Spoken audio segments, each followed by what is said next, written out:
Tonight, the first head-to-head debate between Hillary Clinton and Barack Obama as Obama gets tens of thousands of new donors and tens of millions of fresh dollars.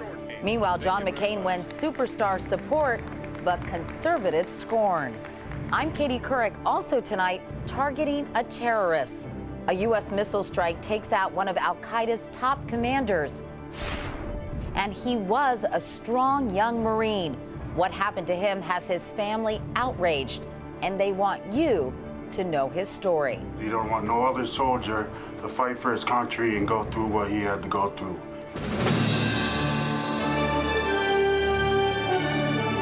This is the CBS Evening News with Katie Couric.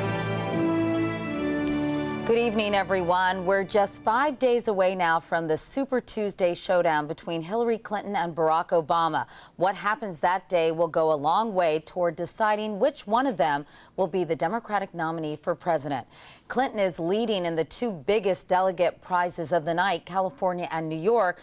Obama is ahead in his home state of Illinois and in Georgia. In all the other Super Tuesday states, it's either too close or there's not enough data to say who's leading. Tonight, Clinton and Obama are debating one-on-one for the first time ever and the last time before Tuesday. It's all happening in Hollywood. Dean Reynolds is there. Dean, good evening.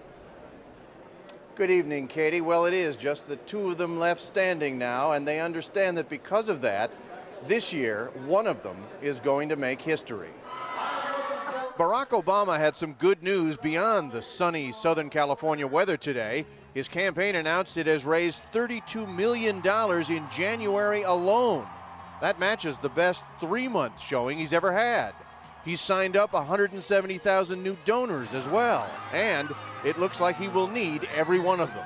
So the decision facing Georgia on Tuesday. Hillary Clinton is much better known, has a terrific organization, and enjoys a lead nationally, as well as in most of those states voting on Tuesday, and yet she cannot rest. I know that we have to compete everywhere. Because while Obama may be behind in the polls, the numbers show him surging now. Yes! And he continues to draw enormous and enormously enthusiastic crowds everywhere. The fact that none of the Democratic contests is winner take all means Obama can lose and still pile up lots of delegates. The Clinton campaign agrees it's all about delegates now. This is a race for delegates, and we'll see what happens on February 5th. And both campaigns agree on something else, that the stakes at tonight's debate could not be any higher. Katie? Dean Reynolds in Los Angeles tonight. Now to the Republicans. Heading into Super Tuesday, frontrunner John McCain is leading in 8 states, including California and New York. Mitt Romney is ahead in 3, including his home state of Massachusetts. If the states you see here, or in the states you see here, it's either too close or there's not enough information to say who's currently ahead. Meanwhile, McCain is under fire from Republican conservatives, but today he got some new political muscle to pump up his campaign. Here's Bill Whitaker. After touring a Los Angeles solar panel company, California Governor Arnold Schwarzenegger jumped onto the hottest bandwagon in town. Now, talking about a great future, this is the very reason why I am endorsing Senator McCain to be the next president of the United States. Now, with Rudy Giuliani of New York, that's 2 superstar endorsements from the 2 biggest Super Tuesday states. Add today's endorsement by Texas Governor Rick Perry. I am endorsing Senator John McCain. And it's undeniable, John McCain is on a roll. We need all parts of our party together if we're going to win in November. I believe our party is beginning to realize that. Not so fast. While McCain is the darling of moderates like Giuliani and Schwarzenegger, on the right, there is tremendous anxiety among a lot of conservatives about Senator McCain. He's blasted in print, on TV. John McCain, surprisingly liberal. Add Mitt Romney questioning daily, does McCain have the right stuff? He said no to the Bush tax cuts. And he said tax cut guru Grover Norquist says McCain is getting the message. He walked away on a number of key issues, and he now says he's coming back. That's what he has to convince conservatives, that he's credible. The big question, if McCain is the nominee, would conservatives sit this one out, or hold their noses and vote for him in November anyway. Katie? Bill Whitaker. Bill, thank you very much. Now to a major development in the war on terror. U.S. officials confirmed today that one of al-Qaeda's top commanders was killed by an American missile strike in western Pakistan near the Afghan border. As David Martin reports, the U.S. attack is part of an aggressive new strategy against terrorists in that region. Al-Qaeda's safe haven in Pakistan's tribal areas got a whole lot less safe for one of Osama bin Laden's top operators. Abu Layth al-Libi was killed earlier this week by a missile fired from an unmanned CIA drone. One of al-Qaeda's most experienced commanders, al-Libi directed operations in Afghanistan, where he was blamed for a deadly suicide attack during a visit by Vice President Cheney. Al-Libi was the CIA's biggest kill in 2 years, which speaks volumes about al-Qaeda's ability to operate with near impunity in Pakistan's tribal areas. In January 2006, the CIA fired missiles at a house where bin Laden's top deputy, Ayman al-Zawahiri, was believed to be meeting. Several senior operatives were killed, but Zawahiri was not there. Since then, a lack of intelligence and concerns that such strikes only inflame anti-American hatreds had led to a virtual ceasefire, even though U.S. officials insist it is essential to deny al-Qaeda its sanctuary. You want to disrupt the ability of al-Qaeda to find a location where they can train, where they can plan. CIA Director Hayden made a secret trip to Pakistan with an offer to send in American combat troops. President Musharraf said no, but sources say he did agree to increase use of CIA drones. 3 weeks later, al-Libi was killed. David Martin, CBS News, the Pentagon. Back in this country, some alarming news. A government commission says that if the U.S. were attacked by chemical, biological, or nuclear weapons, the military here would not be prepared to respond. The report said there are not enough trained forces available, putting the country, quote, at greater risk. Turning from the military to medicine now, one of the biggest risks facing hospital patients is something they may never expect: blood clots. Half of all patients are vulnerable to developing them, and they could in fact be life-threatening. Although most clots can be prevented, a study tonight says the risk is being ignored. Dr. John LePuc reports. Dr. Phillips, it's the most common cause of preventable death in the hospital. It's staggering to think about the number of patients who have preventable events related to clots in their legs, which eventually become fatal. Blood clots that travel to the lung kill 25,000 Americans every year. And a new study says only about half of the hospitalized patients at risk are being treated to prevent them. Did anybody say to you there's a risk that you would get a blood clot? Not at all. Can you have the doctors? Lorelei Fredheim developed a potentially deadly blood clot following minor knee surgery. It definitely would have killed me. Prevention can be simple: using compression stockings to help circulation, taking blood thinners, or just walking around after a procedure. I think we're not doing a good enough job, and we certainly can do better. Just like we address infection control and infection prevention, we should be addressing in a formalized way prevention of development of clots. So, John, what can you do to keep yourself or someone you love from getting a blood clot in the hospital? Clots form when you're laying around, so get out of bed if you can and ask your doctor if you're a candidate for blood thinners, compression stockings, and those special pumps that move the blood around your legs to stop the clots from forming in the first place. A friendly reminder to doctors when you're admitted, perhaps, if you can do that. John LePuc. John, thanks very much. Coming up next, the haunting story of Marine Sergeant Carmelo Rodriguez. Our next story tonight is one you will not soon forget.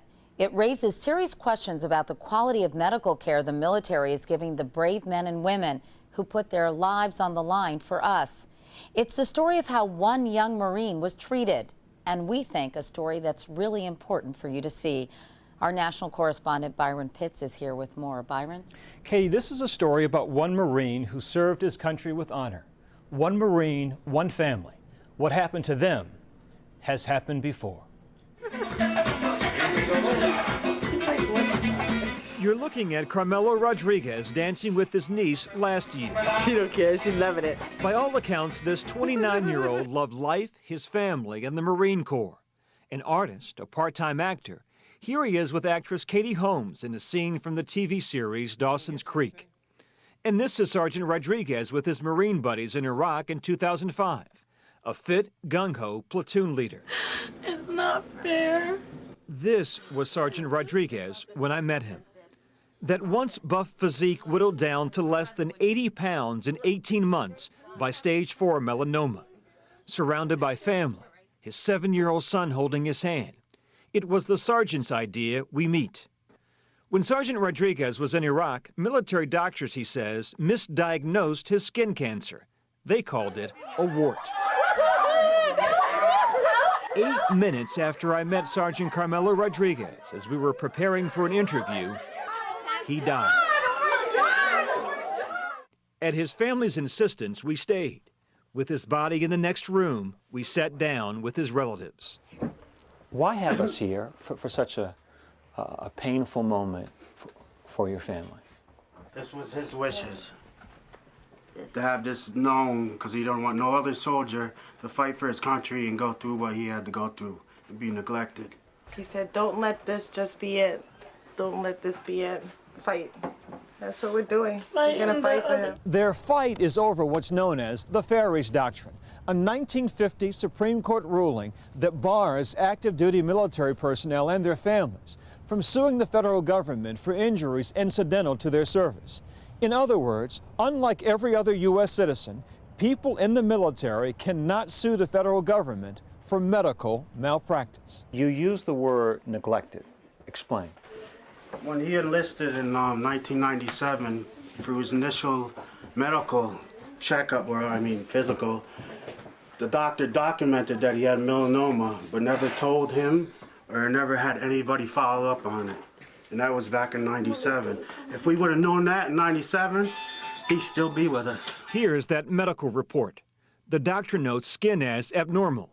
In further details, he describes it as melanoma on the right buttocks. There's no recommendation for further treatment. 8 years pass. Sergeant Rodriguez is in Iraq. If a birthmark is about that big and about that, it has a raise like that and pussing, just to let it go and say that it's a wart? Who does that? How does that happen? I just don't understand it. It's not right. It's not right. 29 years old.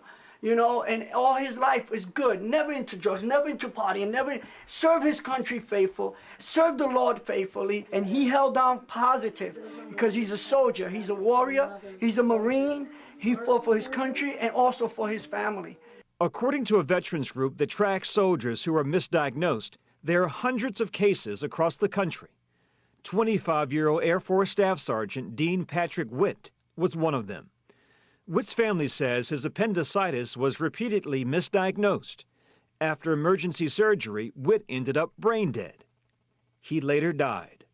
Military law expert Eugene Fidel.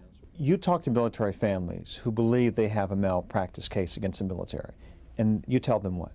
It's very, very difficult when I get these calls, and I get these calls repeatedly over the course of the year. I probably get one every 2 months. These people have to be made to understand that the law simply doesn't permit them to bring a lawsuit. They can bring a lawsuit, but their lawsuit will be a complete waste of time. We showed attorney Fidel a copy of Sergeant Rodriguez's medical records, military emails. Sergeant Rodriguez's commanding officer, Lieutenant Colonel B.W. Barnhill, quotes a military nurse who called Rodriguez's case, quote, a major screw-up. He should have been immediately seen and the wart removed, and we may not have gotten to where we are now. When he's in Iraq, and the doctor says, have someone look at it when you get back to the States in 5 months. If a member of my family had a comparable condition myself, and somebody said, I'm sorry, no one can see you for 5 months, I'd fire the doctor. He didn't have that option. No, he didn't. I hope members of Congress are watching this show. Because? The law has got to change. What's the military's response? I'm not prepared to discuss the Ferries Doctrine today. 3 weeks after our initial request, the Pentagon granted an interview with Navy Captain William Roberts, medical officer of the Marine Corps. But Captain Roberts wouldn't discuss the Ferries Doctrine or Sergeant Rodriguez's case, saying it was under investigation. As for how many cases, like the sergeant's, I do not have those numbers at all. Because those numbers don't exist, or you can't provide them? I certainly don't know them. If Carmelo Rodriguez was a civilian, his family would have the right to seek damages. I'm sorry, but I can't comment on the legality of that type of redress. But for the Rodriguez family, the best they can hope for is a final report. They will get a final report if they ask for it. Because he was a Marine, Sergeant Carmelo Rodriguez received a military funeral. But it was an honor his family paid for. As it turns out, Rodriguez was forced into retirement due to his illness. Since he was retired, the military was no longer obligated to pay for his funeral. His son, Carmelo Rodriguez IV, was shown the gratitude of a grateful nation, an American flag, and 55% of his father's benefits. And for those who say when those young men and women sign that line saying, I turn my life over to the U.S. military, they willingly give up some of those rights. George Washington said that when a person puts on the uniform, he does not cease being a citizen. Carmelo Rodriguez was a citizen, and to his family and friends, he's so cute, Papi. He was so much more. Byron, that is so heartbreaking when you see a young man like that, so vibrant and courageous. Oh, yeah. Not to mention that other young man Yeah. you mentioned in the piece. What happened to this doctor who apparently knew that he had melanoma but never communicated it to him? Sure. Well, we sought him out, unable to reach him. The military wouldn't make him available.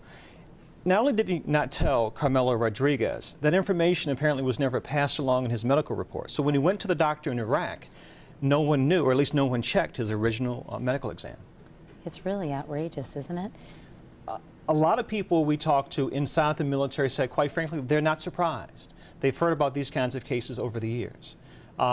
And people I've talked to inside the service and outside the service say it's time for the Ferries Doctrine to change. And I'm sure you're going to get a lot of reaction to this story as we well. hope so. Byron Pitts. Byron, thank you so much. And we'll be back with more CBS News after this.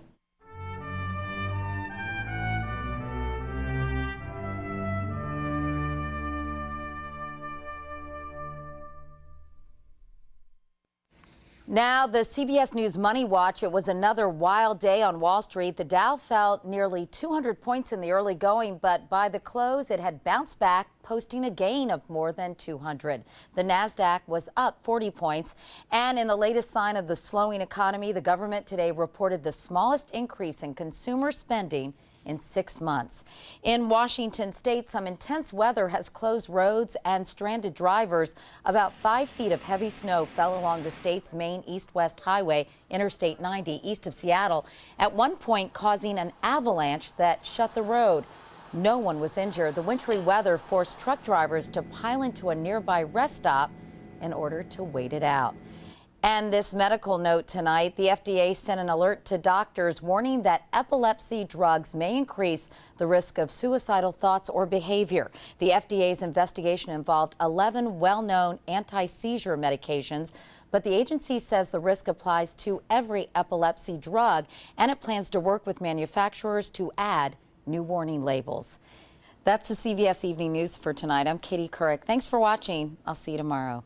Good night.